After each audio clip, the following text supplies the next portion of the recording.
संसदेच्या हिवाळी अधिवेशनात अट्रॉसिटी विधेयक संमत करण्यात आलं। यापूर्वी जातीवाचक शिवीगाळ झाल्यावर आरोप सिद्ध करण्यासाठी मोठा खटाटोप करावा लागायचा। मात्र या कायद्यामुळे अट्रॉसिटीच्या खटल्यांना वेग मिळणार असून तक्रारीची दखल न घेणाऱ्या अधिकाऱ्यांना तुरुंगात टाकण्याची तरतूदही यात करण्यात आली आहे। बघूया नव्या कायद्यातील तरतुदी काय आहेत। जघन्य अपराधों में व्यक्ती ओळखीची असल्यास त्याची जात माहीत असल्याचं गृहीत धरलं जाईल। SC/ST व्यक्तीची तक्रार नोंदवून न घेणाऱ्या अधिकाऱ्यास 6 महिने ते 1 वर्षाचा तुरुंगवास। तोंडी तक्रार केल्यास सही करण्यापूर्वी फिर्यादी व्यक्तीला तक्रार वाचून दाखवणं सक्तीचं।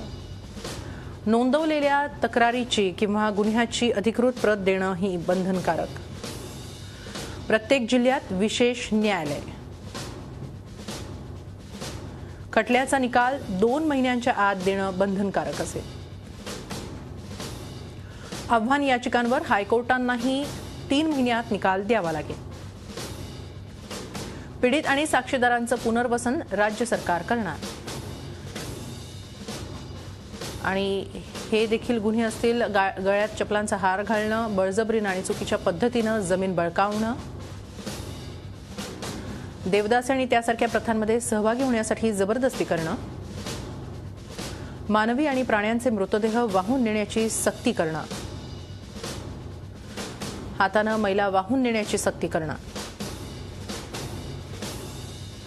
विशिष्ट व्यक्तीला अथवा पक्षाला मतदान करण्याची किंवा न करण्याची सक्ती करणं, जातीचा किंवा आदिवासी जमातीचा सार्वजनिक ठिकाणी उल्लेख करून हिणवणं, ख्यातनाम आणि आदरणीय मृत व्यक्तींच्या नावाचा अनुल्लेख करणं, सामाजिक आणि आर्थिक बहिष्काराची धमकी देणं किंवा प्रत्यक्षात तसं घडवून आणणं हे देखील आता गुन्हे असतील।